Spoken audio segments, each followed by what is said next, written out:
J'étais comédien, incontestablement, et même, enfin, j'avais été reçu dans des conditions très favorables. Enfin, dans l'emploi de, c'était l'époque au conservatoire où le premier critère c'était l'emploi, c'est-à-dire une espèce de surdétermination anatomique autant que caractérielle vers un certain type de personnage. Donc mon emploi, j'avais essayé de me...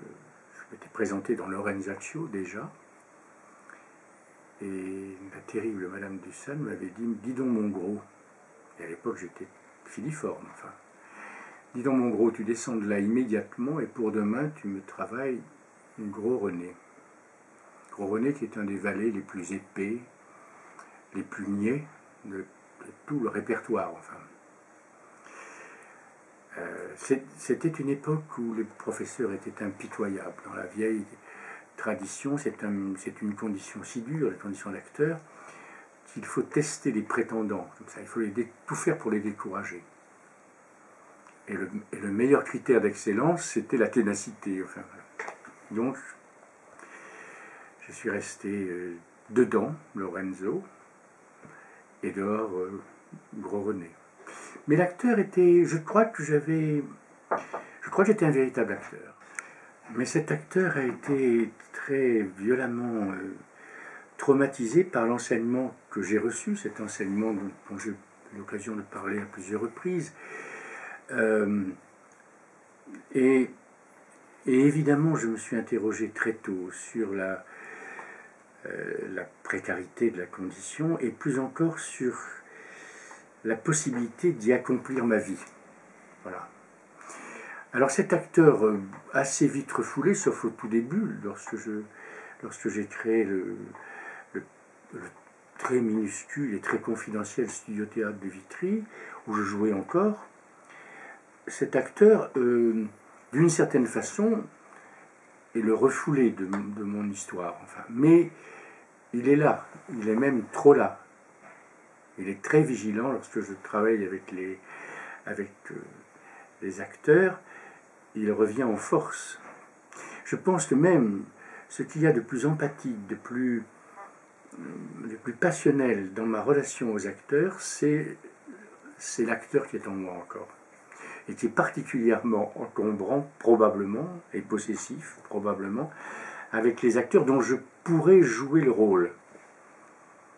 Évidemment, je suis très ennuyeux pour un Sganarelle dans Don Juan. Je suis très ennuyeux pour un Dubois dans Les Fausses Confidences de Marivaux. Parce que j'ai tout à fait tendance, malgré la vigilance, à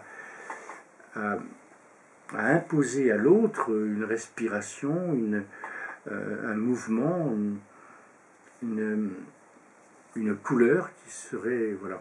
Donc cet acteur n'est pas mort, il est rentré, et il reste quand même un peu abusif, je le sais bien. Il est d'autant plus abusif peut-être qu'il est renoncé. Oh, ça ne s'est pas fait tout de suite. Je crois vraiment que la première révélation que j'ai eue d'une certaine aptitude à bien regarder, à bien écouter et peut-être à bien lire, c'est quand les camarades du conservatoire me disaient « Jacques, on aimerait bien que tu vois la scène qu'on a travaillée, que tu nous dises ce que tu en penses. » C'est-à-dire qu'ils m'ont délégué cette espèce de mission de regard et j'y ai pris plaisir. J'y ai pris plaisir et j'ai eu le sentiment que je pouvais effectivement les aider à aller plus loin, à approfondir, à comment dirais-je, à problématiser leur travail, à l'enrichir d'un questionnement plus important sur la totalité de la pièce et pas seulement sur la scène, le fragment de scène choisi, enfin voilà. C'est probablement les autres, comme toujours, c'est les autres qui vous révèlent sur vous-même une capacité qu'on ne se connaît pas initialement. Le doute m'a habité tellement, si fort. Il n'a pas cessé d'ailleurs. Mais c'est ça, c'est incontestablement mes camarades acteur qui me disait: Jacques, on aime bien que tu nous regardes et que tu nous dises ce que tu en penses. Et après, oui, mais c'est parti comme ça. Voilà.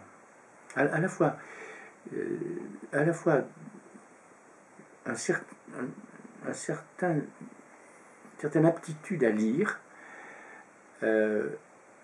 par-delà les conventions, les traditions, les oukases de l'enseignement que nous recevions alors, et une certaine aptitude à regarder sans préjugés, sans interposer les modèles et les interdits qui étaient en vigueur à ce moment-là. Il y a plusieurs étapes. D'abord, j'ai un éprouvé heureux, pour ne pas dire jubilant, du doute. Je ne suis pas souvent de mon avis, je crois que c'est Valérie qui disait ça, mais je prends grand plaisir à ne pas être de mon avis, à vivre... Voilà. Oui, tous ceux qui ne doutent pas me paraissent, enfin, ou des menteurs, ce qui est pourquoi pas, ou alors vraiment... ou alors vraiment il manque quelque chose dans leur... Alors, cela dit, il y a deux phases chez moi au théâtre. C'est pour ça d'ailleurs qu'il m'arrive de me considérer un peu schizophrène et de m'éprouver longtemps Dr Jekyll et pour finir Mr Hyde. Le Dr Jekyll, c'est celui qui invite les comédiens à, disons, une première période de répétition, à peu près au moins la bonne première moitié du temps des répétitions, à questionner l'œuvre et à questionner à chaque jour sa couleur, à chaque jour son hypothèse, et puis on efface, on reprend, voilà. Ça, c'est la période du doute productif, enfin, voilà, je ne sais pas, je ne sais vraiment pas, mais, en fait, je sais, mais je ne sais pas que je sais, mais c'est un autre problème aussi. Voilà, ça c'est Dr Jekyll, et par définition amical, à l'écoute, en respect et en empathie profonde avec ceux avec lesquels il travaille. Et puis après, curieusement, la certitude est là. Je sais. Et dans le meilleur des cas, ils savent, tous ceux qui travaillent avec moi. C'est-à-dire qu'on s'est forgé une espèce d'horizon commun, de langage commun et d'enjeu commun, et de lecture commune de l'œuvre. Donc là, nous passons de la période du questionnement, du tâtonnement, de l'errance, mais de l'errance voulue, choisie, heureuse, à la période de l'accompli. Voilà. Maintenant, il faut mettre en forme. Et c'est un changement assez radical, évidemment, de méthode et de rythme.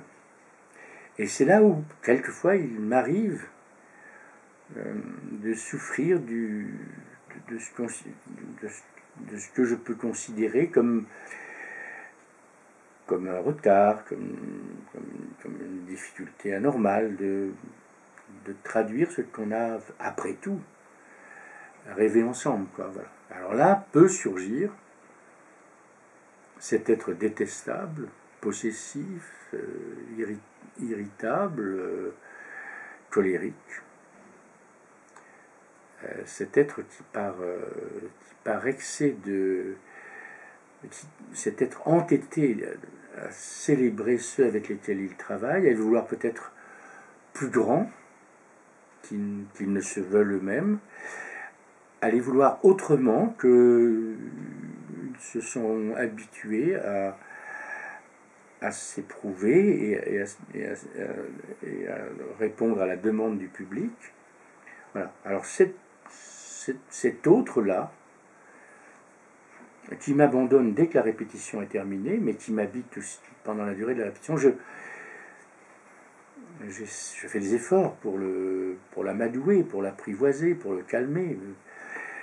Je compte sur l'expérience acquise, sur l'âge, mais sur bien d'autres choses, sur la formidable relativité, parce que si pendant une répétition il y a un absolu du théâtre, dès qu'on sort de la répétition, la relativité absolue du théâtre dans le monde où nous sommes des poussières.